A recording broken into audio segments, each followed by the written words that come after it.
Bismillahirrahmanirrahim. Assalamualaikum warahmatullahi wabarakatuh. Alhamdulillah wassalatu wassalamu ala Rasulillah wa ala alihi wa sahbihi wa mawalah.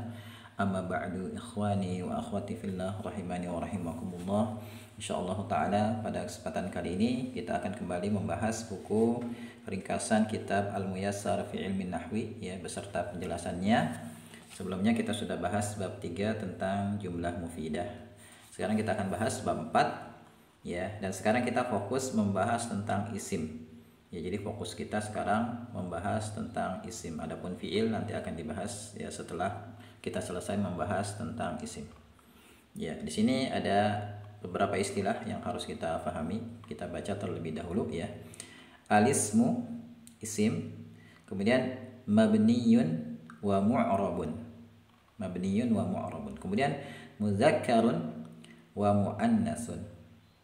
Ya, penjelasan ringkasnya kalau alismu isim ini sudah kita bahas ya. Isim adalah kata yang menunjukkan 8 hal ya, manusia, hewan, tumbuhan, benda mati, sifat, waktu, tempat, dan sesuatu yang bersifat abstrak. Ya. Dan ciri-cirinya juga sudah kita pelajari ya, menerima tanwin, menerima alif lam, ya berakhiran ta marbutah, kemudian diawali huruf jar. Ini silakan dipahami lagi ya kalau antum belum terlalu paham. Kemudian isim ya, nanti ada yang mabni, ada yang mu'rab. Isim yang mabni itu isim yang tetap akhirnya dimanapun posisinya dalam kalimat. Sedangkan isim yang mu'rab, isim yang bisa berubah ya akhir katanya sesuai dengan posisinya dalam kalimat. Kalau mudzakkarun itu isim berjenis laki-laki, muannasun isim berjenis wanita. Ini penjelasan umumnya. Ya, di sini akan kita baca ya penjelasan yang ada di buku ini. Yang pertama, dilihat dari perubahan akhir katanya, isim ada 2 macam. Ya, yang pertama isim mabni dan yang kedua isim mu'rab. Isim mabni adalah isim yang tetap akhir katanya dimanapun posisinya dalam kalimat.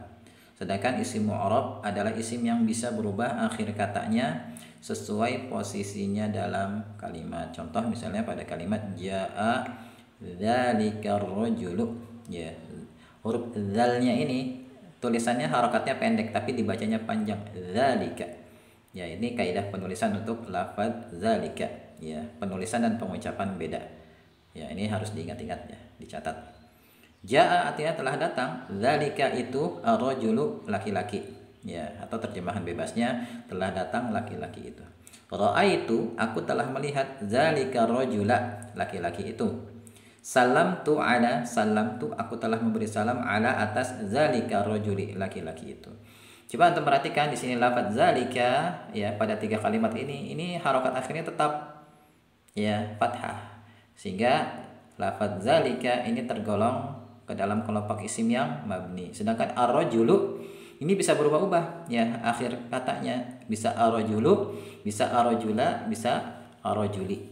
Ya, sehingga lafaz ar-rajulu ini termasuk ke dalam kelompok isim yang mu'rab. Ya, ini maksud dari istilah mabni dan mu'rab. Nanti insyaallah ya pada waktunya kita akan rinci. Ya. Ya, silakan diingat-ingat ya istilah mabni dan mu'rab. Kemudian yang kedua, dilihat dari jenisnya. Isim ada 2 macam. Yang pertama isim muzakkar, isim yang berjenis laki-laki ya, dan isim muannas, isim berjenis wanita. Isim muzakkar adalah isim yang berjenis laki-laki. Sedangkan isim muannas adalah isim yang berjenis wanita. Contoh isim muzakkar misalnya Zaidun, si Zaid. Masjidun, masjid. Kitabun, kitab. Ini jenisnya muzakkar. Sedangkan muannas Hindun ya, madrasatun, sekolah, saburatun, papan tulis ya. Di antara isim yang termasuk kelompok isim muannas adalah nama wanita dan isim yang berakhiran ta marbutah. Lihat contohnya di atas. Selain isim muannas bisa kita katakan sebagai isim muzakkar. Jadi ya untuk bisa membedakan isim muzakkar dengan isim muannas itu kita hafalkan yang termasuk kelompok isim muannas menurut orang Arab. Ya, menurut orang Arab yang termasuk kelompok isim dimasukkan ke dalam kelompok muannas jika dia diantaranya pertama nama wanita seperti Hindun. Atau yang kedua ya kata yang berakhiran ta marbutah atau isim yang berakhiran ta marbutah seperti madrasatun, saburatun, niknasatun dan lain sebagainya yang ada tuntunnya itu isim muannas. Nah, berarti selain 2 ini ya untuk tingkatan pemula berarti dia termasuknya muzakkar. Seperti misalnya Zaidun. Ya, dia kan bukan nama wanita, bukan juga kata yang berakhiran tak marbutah. Masjidun juga gitu, ya bukan nama wanita, bukan ya isim yang berakhiran tak marbutah. Kitabun juga sama. Jadi kalau misalnya kita ditanya, misalnya masjidun, apa jenisnya? Jawabnya muzakkar. Kalau ditanya alasannya kenapa? Kok dia masuk muzakkar? Karena dia bukan muannas gitu. Tapi kalau misalnya hindun, ini jenisnya apa? Muzakkar apa muannas? Jawabnya muannas. Alasannya apa? Karena nama wanita.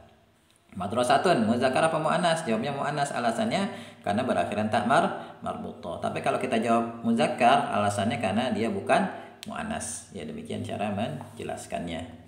Ya, kita lanjut bab halaman 22 ya. Catatan.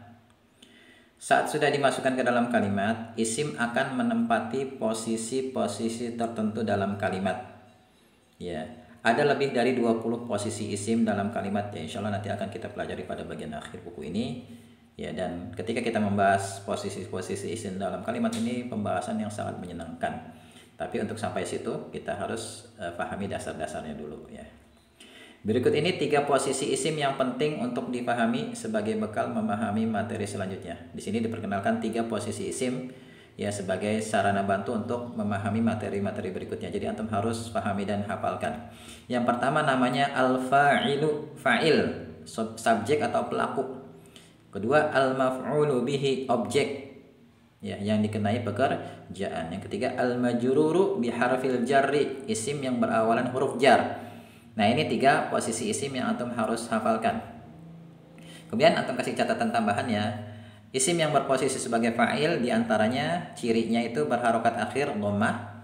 Isim yang berposisi sebagai maf'ul bih, objek, cirinya itu berharokat akhir fathah. Sedangkan isim yang berposisi sebagai majrur biharfil jar diantara cirinya ya berharokat akhir kasrah ya, dhammah, fathah, kasrah. Ini tambahkan aja di bukunya di sini. Ya. Contoh dalam kalimat daraba, daraba ini artinya telah memukul. Zaidun, si Zaid, ba'udatan, seekor nyamuk, fil ghurfati, di dalam kamar. Daraba ini fiil, ya fiil maudhi dia. Zaidun fa'il, subjek. Ya makanya harokat akhirnya kita kasih dhammah. Ba'udatan maf'ul bih, objek, harokat akhirnya fathah. Fi huruf jar, al ghurfati majrur biharfil jar. Makanya di sini harokat akhirnya kasrah. Kemudian katabat ya, atau kalau mau dibaca bersambung katabatil talibatu. Kataba ini artinya telah menulis. Kita kasih ta'nis sakinah karena pelakunya wanita yaitu at-talibatu. Jadi at-talibatu di sini sebagai fa'il, subjek, kita kasih harokat akhir dhammah. Risalatan ya surat, ini maf'ul bih nama posisinya sehingga harokat akhirnya kita kasih fathah. Bi ini huruf jar ya, huruf jar. Kemudian al-jawali, bil jawali, dengan HP. Al-jawali di sini majrur biharfil jar nama posisinya sehingga harokat akhirnya kita berikan di sini kasrah. Ya demikian pembahasan kita kali ini ya. Jadi ada di sini ada 5 istilah ya yang antum harus pahami. Pertama isim, kemudian mabni, mu'rab, muzakkar dan muannas ya. Dan supaya antum semakin paham, silakan kerjakan latihannya di sini. Ya, latihan yang pertama perintahnya tentukan jenis dari isim-isim berikut. Ya, tentukan apakah muzakkar apa muannas. Ya. Kemudian sebutkan juga alasannya. Kalau muzakkar, alasannya karena dia bukan muannas. Tapi kalau kita katakan dia muannas, maka alasannya ya kalau nggak dia nama wanita atau dia isim berakhiran tak marbutah. Yang kedua, tentukan posisi isim pada kalimat-kalimat berikut. Ya, posisi isimnya nggak jauh-jauh dari fa'il, maf'ul bi dan majrur biharfil jar. Ya, saya akan bantu terjemahkan ya supaya antum mudah mengerjakannya. Ishtara ini artinya telah membeli. Mashkurun, si mashkur ya nama orang. Fakihatan, buah. Fi di as-suqi, pasar. Ya, mashkur telah membeli buah di pasar. Kemudian akhazat ya, akhazat telah mengambil. Al-mar'atu, wanita itu, syaraban, minuman, min dari as-salajati, kulkas. Ya, silakan antum tentukan ya posisi isim yang ada di kalimat ini. Mana yang fa'il, mana yang maf'ul bih, dan mana yang majrur biharfil jar. Ya, setelah antum paham materi ini, kembali ya antum buka di sini bagian ringkasan. Coba antum baca nih tulisan yang tanpa harokat. Baca dan jelaskan maksudnya apa. Ya, barangkali ini ya yang bisa kita bahas. Semoga bermanfaat ya. Wallahu a'lam bishawab. Subhanakallahumma wa bihamdika Asyhadu an la ilaha illa anta astaghfiruka wa atubu ilaik. Assalamualaikum warahmatullahi wabarakatuh.